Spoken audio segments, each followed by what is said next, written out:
반갑습니다. 우리 지나간 그 수업에서는 논리적 사고의 개념과 변수와 변수 간의 관계, 그리고 논리적 사고를 구체화하는 방법들, 즉 그 기납법이라든지 연역법, 그리고 변증법들에 대해서 살펴봤는데요. 자, 오늘은 창의적 문제 제6장 논리적 사고 개발 방법에 대해서 공부해 보도록 하겠습니다.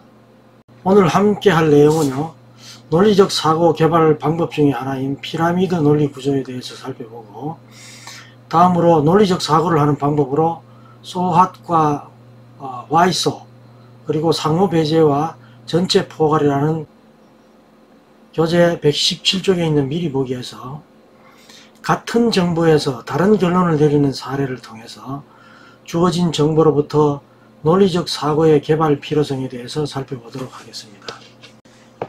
어떤 사람의 이야기는 귀에 쏙쏙 들어오면서 머릿속에 그 구조가 그려지곤 하는 경험을 여러분들 해보셨을 겁니다. 이것은 바로 자신의 의견이나 주장을 다른 사람들이 받아들이고 이해하기 쉽도록 논리적으로 잘 제시했기 때문이죠. 이 논리적 사고의 시작은 주어진 정보로부터 확실히 말할 수 있는 것과 주어진 정보만으로는 말할 수 없는 것을 구별하는 것으로부터 시작된다고 볼 수 있습니다. 다음 가전제품 회사에서 근무하는 A와 B의 사례를 통해서 논리적 사고 개발의 필요성에 대해서 알아보도록 하겠습니다. 가전제품을 생산하고 판매하는 W사에 다음과 같은 정보가 입수되었다. 한국과 일본의 대형 가전 메이커 사이에 전자레인지나 에어컨 등 백색 가전제품을 서로 공급하는 계획이 확실시되었다. 저가격 제품의 대량 생산으로 급부상하는 중국 메이커에 대항하기 위해서 각자 자신 있는 제품이나 시장마다 영역을 나누어 국제적인 분업체제를 만들고자 하고 있다. 한일 브랜드가 개별 제품마다 제휴, 합병한 예는 있지만 서로 영역을 나눠 공존을 꾀하는 형태의 제휴는 드물다. 이와 같은 정보를 입수한 W사의 기획부서의 A와 B는 다음과 같은 결론을 내리게 되었습니다. 자, A는요, 한국과 일본의 가전 메이커에게 중국의 기업은 위협이 되고 있다 라고 결론을 내렸고, B는 일본의 가전 메이커는 국제 경쟁력을 잃고 있다, 이렇게 결론을 내렸다고 합시다. 자, 여러분들은 A와 B의 결론 중에서 어느 사람이 더 논리적인 사고를 했다고 생각하시나요? 우리는 평소에도 동일한 정보에 대해서 서로 다른 해석을 하는 사례를 종종 보곤 하죠. 상대방의 말을 정확히 이해해야만 그에 대한 적절한 대책을 잘 강구할 수 있을 것입니다. 그러기 위해서 가장 중요한 것이 바로 논리적 사고 능력이라고 할 수 있습니다. 오늘은 논리적 사고 능력을 향상시키기 위한 논리적 사고 개발 방법들에 대해서 여러분들과 같이 공부해 보도록 하겠습니다. 논리적 사고 개발 방법에 대해서 살펴보도록 하겠습니다. 논리적인 사고를 개발하는 방법은요, 이렇게 두 가지로 나누어서 생각해 볼 수 있는데, 첫째는 상위 개념으로부터 하위 개념을 분류해 나가는 방법이 있고요, 두 번째는 하위 개념으로부터 상위 개념을 만들어가는 방법이 있습니다. 논리적 사고를 위해서는 상하위 개념 간의 비약이나 오류가 있으면 곤란하죠. 예를 들어서 경비 삭감의 방법을 찾으라는 업무를 맡은 경우에 다음과 같은 논리적 사고의 과정을 거칠 수가 있을 것입니다. 자, 지금 보시는 내용은요, 바바라 민터가 제안한 논리적 기술 방법입니다. 첫 번째, 우선 논리적으로 글쓰기입니다. 관련성의 논리를 명확하게 밝히고요. 다음으로 상황, 전개, 질문, 답변의 순으로 전개를 하라라는 겁니다. 상황, 전개, 질문, 답변을 바로 SCQA라고 얘기하는데, 여기서 S는 situation입니다. 알고 있다고 생각되는 내용을 얘기하는 거고, 그 다음에 C는 complication, 문제나 과정을 얘기하는 거죠. Q는 바로 question입니다. 전개 결과 예상되는 질문을 얘기하는 거고, A는 answer입니다. 질문에 대한 답변이죠. 자, 이런 것을 예상을 해서 논리적으로 글을 쓰라, 이런 얘기입니다. 다음으로 핵심 단계에서는 연역법보다 기납법을 사용하는 게 좋다고 합니다. 도입부는 정보를 전달하기보다 주의를 환기시키는 게 더 중요하다는 겁니다. 두 번째로 논리적 기술을 위해서는 논리적으로 생각을 하라는 겁니다. 논리적 순서의 종류로는 시간, 구조, 정도의 순으로 하라는 것이고요. 기술된 프로세스를 이해할 수 있는 비판적 시각으로 바라보라는 겁니다. 그리고 생각을 점검하는 일을 습관화하라는 거고, 어떤 생각이 일단 떠오르면 연역법, 기납법을 통해서 그 떠오른 생각을 더욱더 발전시키라는 겁니다. 그리고 그 행동을 통해서 무엇을 얻을 수 있는지를 생각해서 그 행동 리스트를 작성하라는 것입니다. 마지막으로 어떤 그룹핑 작업을 하든 간에 항상 왜 이 생각을 그룹핑 했는가라고 자문해 보라는 겁니다. 세 번째로 바바라 민터가 제시하는 논리적 기술 방법으로 논리적으로 문제 해결하기입니다. 문제는 지금까지의 상황에서 발생하는 것이죠. 그렇기 때문에 진단 프레임워크를 이용해서 문제 분야의 구조 파악을 먼저 하라는 것입니다. 그래서 문제를 일으키는 구조를 증명 또는 부정할 수 있는 데이터를 수집하고, 그래서 그것을 논리적으로 해결하기 위한 로직 트리를 작성해 보라라는 것입니다. 로직 트리에 대해서는 나중에 그 예를 들어 설명을 드리도록 하겠습니다. 그리고 마지막으로 바바라 민터가 제시한 논리적 기술 방법으로 논리적으로 표현하라는 것입니다. 가장 이상적인 형태는 바로 독자가 글을 읽기 시작한 후에 30초 이내에 전체적인 생각, 즉 도입부라든지 주요 요점, 그리고 핵심 단계 포인트 같은 이런 전체적인 생각을 이해할 수 있도록 하라는 것입니다. 그리고 독자에게 지금까지 기술한 내용을 요약해 주면서 적절한 감동을 줄 수 있는 결론을 쓰라라는 것이고요. 명확한 글을 쓰는 좋은 방법은 자신의 생각에 내재된 관계를 이미지화해 보라는 것입니다.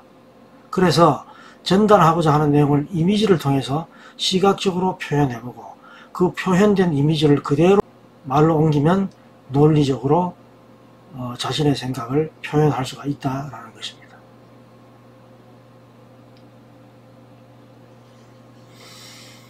자, 앞에서 말씀드린 로직 트리입니다. 예를 들어서 경비삭감 방법에 대한 논리적 사고를 위한 로직 트리를 볼 때 이렇게 할 수 있다는 거죠. 우리에게 주어진 과제가 바로 경비삭감이라면 경비삭감을 할 수 있는 방법을 좀 더 자세히 살펴보면 고정비용을 절감하는 방법이 있을 것이고요. 그리고 변동비용을 절감하는 방법으로 나누어질 것입니다. 고정비용을 절감하려면 고정비용에 해당하는 항목이 어떤 것이 있는지를 살펴봐야 되겠죠. 우선 고정비용에 해당하는 항목으로 인건비가 있을 수 있고 감가상각비, 그리고 부지임대비 등이 있다라는 것입니다. 그래서 각각의 고정비용에 해당하는 항목을 절감할 수 있는 방법을 생각해 보자라는 것이고, 변동비용 절감 부분에서는 원료비라든지 제조비, 수송비가 바로 변동비용에 해당이 되기 때문에 이들을 절감할 수 있는 방법을 생각해 보자라는 것입니다. 이런 식으로 마치 나무가지처럼 로직을 트리화해서 큰 그 아이템으로부터 작은 아이템으로 세분화하고, 또다시 세분화된 아이템을 더 작은 아이템으로 세분화하고, 이런 식으로 해서 각각에 대한 논리적인 사고의 영역을 확장해 나가도록 하는 방식이 바로 로직 트리 방식이다, 이렇게 이야기할 수 있겠습니다. 다시 말해서 업무 상황에서 겪게 되는 상황을 상위 개념에서 하위로 세분화해 가면서 논리적 사고를 개발하도록 하는 활동이라고 할 수가 있고요. 자, 이러한 그 로직 트리에 있어서 논리적 사고는 상하위 개념 간의 논리적 비약이나 오류가 없어야만 될 것입니다. 논리적 사고를 개발하기 위한 방법으로 피라미드 구조가 있습니다. 이 피라미드 구조는 하위의 사실이나 현상부터 사고함으로써 상위의 주장을 만들어가는 방법으로 이 그림과 같이 이렇게 표현할 수가 있는데요.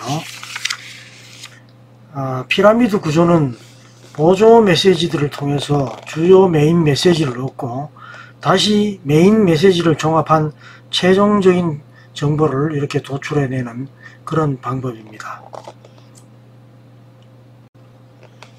예를 들어서 현재 제품 판매 업무를 맡고 있는 한 부서에서 발견할 수 있는 그런 현상, 즉 보조 메시지가 제품 A의 판매 부진, 또 고객들의 불만 건수 증가, 그리고 경쟁사의 제품 B의 매출 증가가 발견되었다고 한다면 보조 메시지로서 우리 회사의 제품 A에 대한 홍보가 부족하고 그리고 고객의 만족도가 떨어지고 있다라는 메인 메시지를 도출할 수 있다는 것입니다.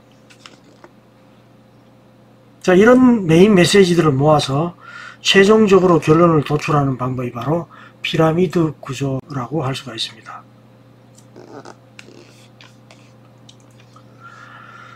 보통은 그래서 결론이 무엇인가 소하시죠. 그리고 혹은 도대체 근거가 무엇인가 why서죠. 그런 말을 할 때 피라미드 구조를 이야기를 하곤 합니다. 피라미드 구조는 논리의 기본 구조로 보고서가 논리적인 전개를 하고 있는지를 파악할 때 주로 사용을 합니다. 이러한 논리 구조는 기본적으로 결론과 그에 따른 근거를 포함하고 있게 되죠. 상위 단계의 결론이 있다면 하위 단계에는 근거가 있어야만 됩니다. 만약 결론은 있는데 근거가 없다거나 근거는 있는데 결론이 없다면 논리 구조 자체에 문제가 있다, 이렇게 볼 수 있는 것이죠. 피라미드 구조의 요건은 세 가지라고 볼 수 있는데요. 첫 번째 요건은 결론이 질문에 대한 대답이 된다는 것입니다. 흔히 이야기하는 주요 질문에 대한 답이 결론에 제시되어 있어야 한다는 것이죠. 주요 질문은 바로 사업 경쟁력 강화를 위한 방안은 무엇이었는가 였는데 대답은 A라는 사업을 해야 된다라고 하면 이건 논리에 맞지 않는 것이죠. 두 번째 피라미드 구조의 논리 요건으로 복수의 근거가 so what 또는 why서의 관계를 이룬다는 것입니다. 마지막으로 피라미드 구조의 논리 요건으로 복수의 근거가 MEC 관계를 이룬다는 것입니다.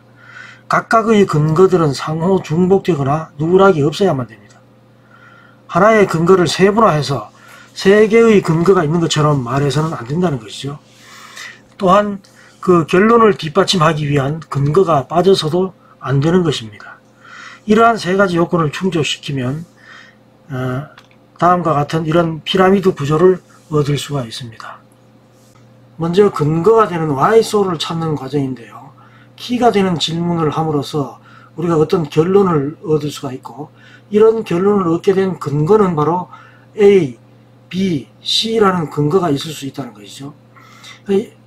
A라는 근거는 또 어디서 나왔나 하면 A-1 또는 A-2, A-3으로부터 나왔다는 겁니다. B라는 근거, C라는 근거도 마찬가지고요. 그래서 근거를 계속 찾아나가는 것이고, 물론 여기서 마지막에 이런 근거들은 MEC 관계를 유지해야만 되는 것이죠. 즉 항목들이 상호 배타적이면서 모였을 때는 완전한 전체를 이루는 그런 MEC 관계를 이루어야 된다는 것이고, 이러한 근거를 마련함으로써 결국은 so what, 그래서 어떤 결론을 우리가 얻을 수 있다. 이런 식으로 어떤 결론을 이끌어 나가는 것이 바로 병렬형 피라미드 구조다, 이렇게 이야기할 수가 있습니다. 앞에서 잠깐 설명한 그 피라미드 구조의 종류로는 병렬형 구조와 해설형 구조, 이 두 가지가 있는데요. 병렬형 구조는 결론부터 내리고 그 결론에 대한 근거를 여러 관점에서 찾는 방법을 말합니다. 그리고 해설형 구조는 그 근거를 여러 관점에서 찾는 것이 아니라 어떤 사실이나 판단 기준, 그리고 판단 내용으로 구성된다는 점이 서로 차이가 있다라고 볼 수가 있습니다. 시니어를 위한 자유배낭여행 상품 개발에 관련해서 그 병렬형 구조와 해설형 구조 두 개의 차이점을 보도록 하겠습니다. 자, 시니어 비즈니스를 위한 여행 상품은 바로 시니어 자유배낭여행 상품 개발이 필요하다라는 결론을 냈는데, 이 병렬형 구조에서는 이게 그 결론을 내리게 된 근거를 사회적 측면, 그리고 시니어 측면, 시장 측면, 이렇게 세 가지 측면으로 구분해서 볼 수가 있다는 겁니다. 우선 사회적 측면으로 보면 출산율 저하와 평균 수명 증가로 인해서 인구 고령화가 빠르게 진행되고 있다는 것이고요. 그리고 시니어 측면으로 보면 과거와는 달리 현재 시니어들은 적극적으로 사회활동에 참여하는 바로 액티브 시니어이기 때문에 그렇다라는 것이고, 세 번째 시장적 측면으로 볼 때는 젊은 사람들을 대상으로 하는 자유배낭여행 상품에 시니어들의 참여 비중이 점점 높아지고 있기 때문에 시니어를 위한 자유배낭여행 상품 개발이 필요하다라는 식으로 결론을 내는 것이 바로 병렬형 구조이고요. 반면에 이제 해설형 구조는 똑같은 이런 시니어를 위한 자유배낭여행 상품 개발이 필요하다는 그 근거를 사실과 판단 기준 그리고 판단 내용으로 구분해서 그 근거를 설정한다라는 것입니다. 그 사실로 보면 인구 고령화로 인해 시니어를 위한 여행 상품이 필요하다. 그리고 시니어를 위한 여행 상품은 기존 효도 상품과 자유배낭여행 상품 등으로 구분해 볼 수 있는데, 그 판단 기준으로는 시니어를 위한 여행 상품은 다음 두 가지 조건이 충족돼야 된다는 것입니다. 첫째로는 최근 시니어들의 활동성을 반영해야 하고, 둘째로 향후 지속적인 매출 증대를 일으킬 수 있어야만 된다는 것이죠. 결론적으로 그 판단한 내용을 보면 효도 상품은 꾸준한 매출을 이어갈 수는 있다. 하지만 최근 시니어들의 적극적인 활동성을 반영하지 못해서 효도 상품만으로는 향후 매출 하락이 예상된다는 것이고, 그래서 자유배낭여행 상품은 시니어들의 활동성을 잘 반영하고 있는 것이기도 하지만, 또한 시니어들의 자유배낭여행 상품에 대한 참여가 증가하고 있다라는 이런 사실을 근거로 시니어 자유배낭여행 상품 개발이 필요하다라고 결론을 맺는 이런 방식이 바로 해설형 구조라고 이야기할 수가 있겠습니다.